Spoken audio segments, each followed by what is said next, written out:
SCP-407, aka the Song of Genesis. Object Class: Neutralize. Special Containment Procedures. At time of acquisition, SCP-407 was recorded within a compact cassette tape. Currently, SCP-407 is backed up as a digital audio file on data expunged.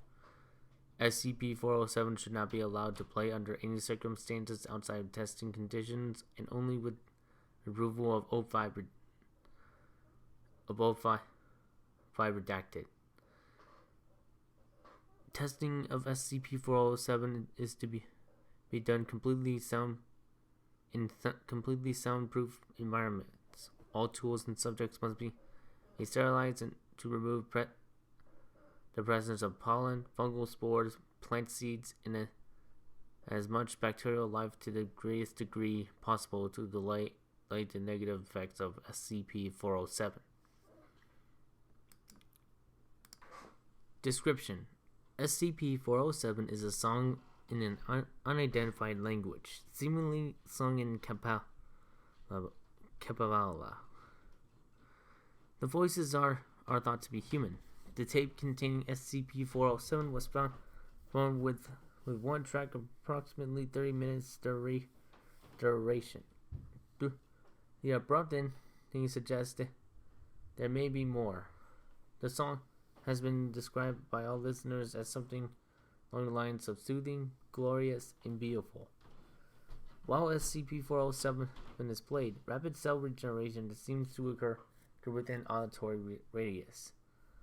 This effect seems to occur at the cellular level and does not require the subject to be able to hear the music. The changes seem to only affect multicellular organisms at first, but quickly begins to affect mitosis in single cell organisms. During the first minute of exposure at multicellular life, all multicellular life forms are seen to become healthier. The subjects suffer from malnutrition, scarring, physical injury, or chronic diseases, or other medical conditions seem to become healthy with only a minute in exposure to SCP-407. This has been shown to cure Alzheimer's disease, Crohn's disease, brain and spinal cord injuries, and abnormally fatal infections or wounds, amongst other things. Interesting, cancer does not seem to be affected, though such subjects' physical condition was still vastly improved. During the second and third minute of exposure, subject X started experiencing unnecessary unrestrained cell growth, manifesting in quickly advancing dermal growth. These growths seem to mostly be benign tumors and calcium and fat deposits, which, though sometimes painful and disfiguring, are not life-threatening. During the fourth minute of exposure, increased bacterial and fungal growth occurs, creating conditions that grow increasingly dangerous for all exposed life, even in their new healthier states. Respiratory and digestive systems are quick to arrive in most cases, and become steadily worse as time progresses. The past 5 minutes, the effects of SCP-407 seem to differ for each trial. In all cases, trace elements of plants or fungus, as well as any animal life, present to grow and replicate uncontrollably at varying rates, often shaping into new organisms. Full results have varied depending on the test and on the subject expressing when SCP-407 is played. Addendum 407-1. SCP-407 was found in the home of Professor Redacted of Redacted, who had recently returned from research in the Amazon regions of northern Brazil.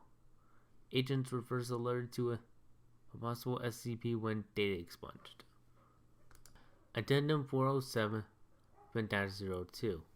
The mold that eventually resulted from SCP-407's second test appears to be some sort of cordyceps fungi, noted to be similar to mold encountered by SCP-507, due to the fear of fulfilling a fate similar to that observed by SCP-507. Testing using SCP-407 has been limited to using the first 20 minutes of the recording. Experiment Log 407. Test 1. SCP-407 played for 28 minutes and 32 seconds. 1 D-Class personnel now testing area unsterilized. Subject reports taking a great liking to music and can be observed attempting to hum along. Subject's reports her knee, which had been injured for years, is no longer hurting and is working well. Subject begins doing push-ups. Subject is immediately euphoric at her physical state. Subject looks younger and shows considerable growth in musculature. Subject stops exercising, reports dizziness, stomach cramps. Subject begins stretching her left arm. Subject is suffering from uncontrollable diarrhea and appears to be in great pain. Dermal calamities are seen appearing on the left arm. Small weeds are seen growing in various parts of the testing chamber. Corns on subject's skin are seen spreading quickly throughout our body, taking a whitish hue. Subject communicates that she no longer feels pain. Subject's skin is completely covered in thick, uneven, callous skin. Subject no longer communicating. Chamber floor and walls seeing advanced plant growth. Subject no longer moving and is barely recognizable as this skin disfigurement continues. D-Class uniform on subject disintegrating for unknown reasons. Subject is completely unrecognizable as human, appears as a large mound of colorless flesh. As subject's new form can be seen expanding and contracting slowly. Fern-like plants are seen growing on and around the subject chamber, but completely covered in various weeds, plants, and ferns. Majority of species are not recognizable. Foliage in chamber is extremely thick. Many of the observed plants reaching the roof mound originating from original subject has grown larger and seen in expanding and contracting rhythmically. Plants begin taking a yellow tinge as of wilting. All plant life within the test chamber has died, including decomposed into mulch. Mound is still seen expanding and contracting and has grown about 2 meters wide and about the same in height. A variety of molds and mushrooms are seen growing throughout the chamber on the mulch of the deceased plants. Large, mouth-like openings complete with observed sets of teeth have appeared here on the outside of the expanding and contracting mound in the middle of the test chamber. The diversity of fungal life in the chamber greatly increased. Fungal forms are seen growing apart and upon the mound originating from the primary subject, which is still seen expanding and contracting. Hand-like structures are seen growing in pairs on outside of mound. Fungal life in this chamber is still abundant. Hand-like structures are seen to have developed eyes. Soon after eyes open, The structures detach in from central mound and become mobile. Hands are seen dragging themselves towards particular fungal species, breaking off pieces and then dragging themselves in the pieces into mouth like holes. Majority of fungal material disappearing as more and more hands feed fungal material to the central mound. Various plant shoots are seen growing. All species are completely unrecognizable. Only remaining fungal growths are those on the chamber ceiling. Yellow rich papers are seen as coming from the central mass. One of the organisms formerly identified as a plant is seen to become ambulatory. Organisms appear to grow from small stationary pod-like plants into adult mobile forms, which use several barbed tendrils to drag themselves throughout the chamber. They are observed to scale both the walls and ceilings of the chamber. Though about half the size of the hand-like organisms, the plant-like organisms seem to possess sharp mandibles, which they use to destroy and consume the majority of the hand-like beings. Plant-like organisms begin devouring hand-like growths that continue growing from the central mound as soon as they develop a working eye. Plant-like organisms are seen eating fungal material from the ceiling into the mouths on the central mound.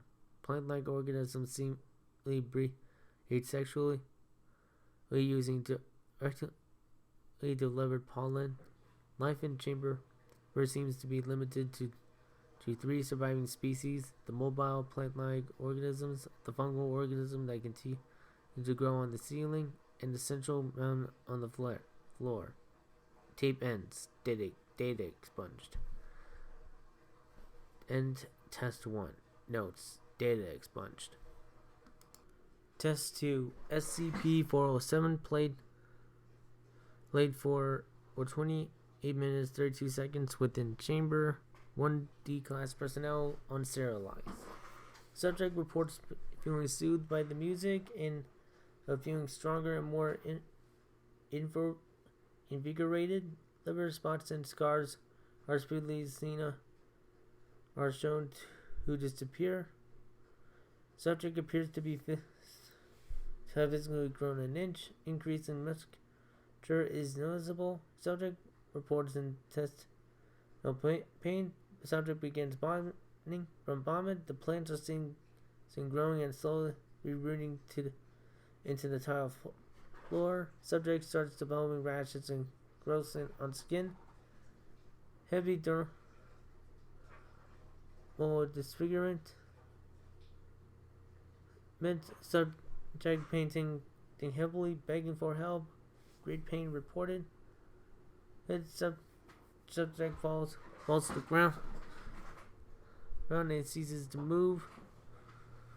Subject's body is quickly covered in what is thought to be fungal infections. Plant growth is observed growing from the subject's mouth and then eye sockets. Subject is by this time unrecognizable, covered in molds and plant shoots and body bursts.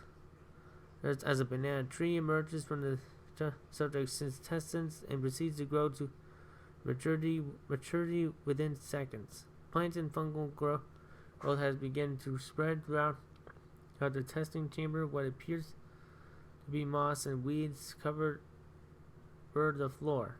Several shoot stalks, oak bushes, and even small trees have appeared. Banana tree is no longer recognizable. The tree has shown thick and it is covered with foliage and fungal growth.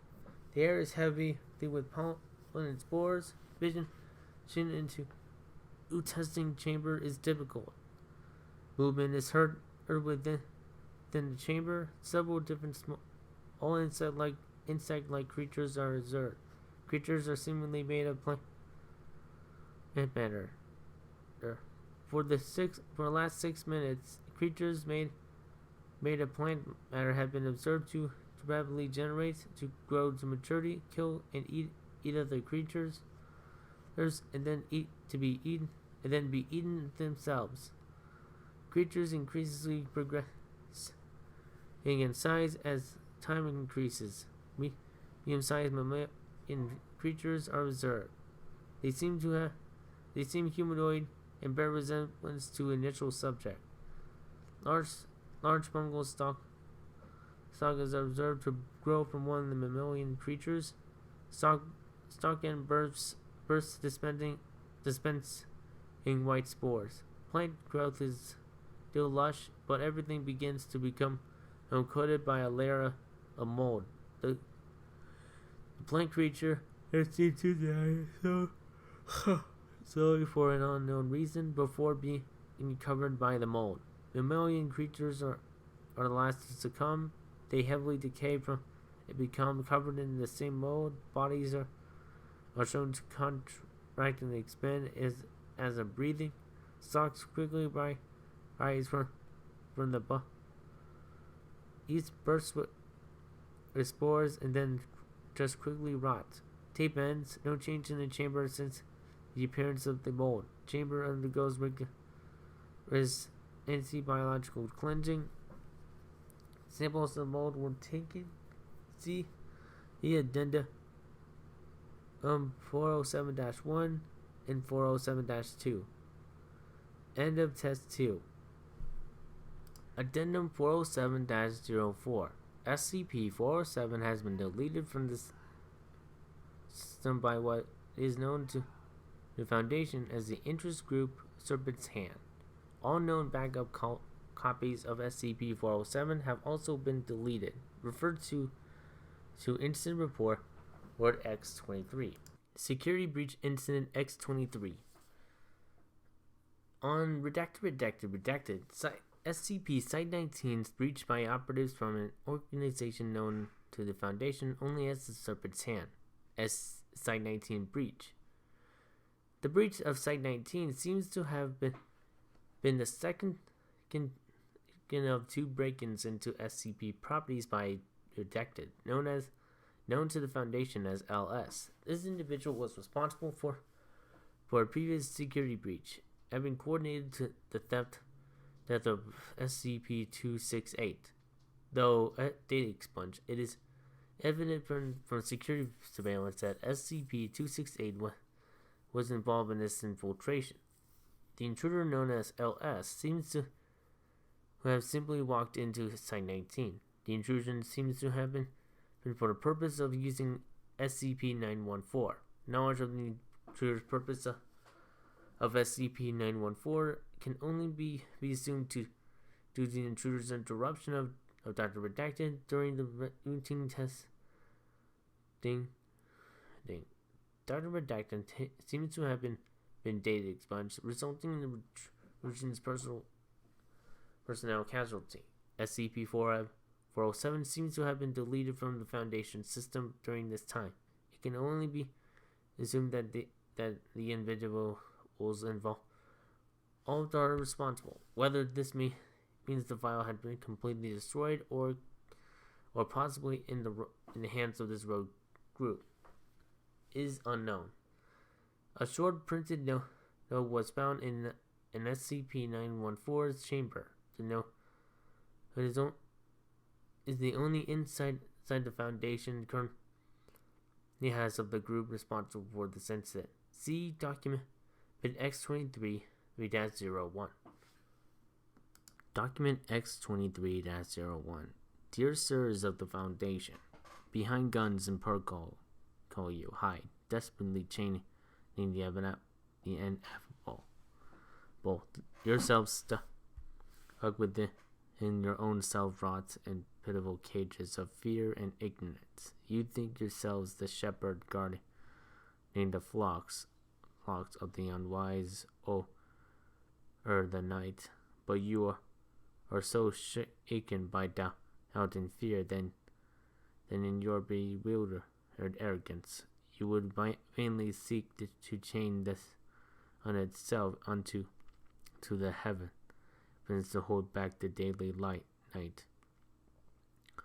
The delivering angels themselves to you contained with 3 ditches and 4 walls. Do you not see the blindness with which you walk and swing your blade? On the final day, would you, sir, have us contain in black suitor himself with measures and science, and condemn ourselves to rotten stagnancy as you hold back the pure or cleansing fires? I do not ask you not to act, but act with enlightenment and heart. Neither should one be seduced by the dark nor blinded by the light, but walk firmly in the twilight and gaze is unto all realms. Walk the world of fire with bare feet, and you will find yourself without the scars you never knew you had. Alas, in your fears, you fail to see the old gods that we all are, and unable to accept this sovereignty, detain both thought and essence of those that would take man beyond the mundane. Do not be so eager to hold back the tides of unrelenting destruction, that you trample and what brave we that would dare grow in the monochrome world you wish to pave. Such blind order stifles chaos, and what is chaos but life? I leave you with one final truth. The garden is the serpent's place. The divinities is of fear and order who come to walk in the cool evening air. Only visitors do not fail to see the evil hiding in the light, nor the aromatic beauty of the palest flower of darkness. Signed sincerely, L.S. P.S. You will thank me for deleting what you call 407.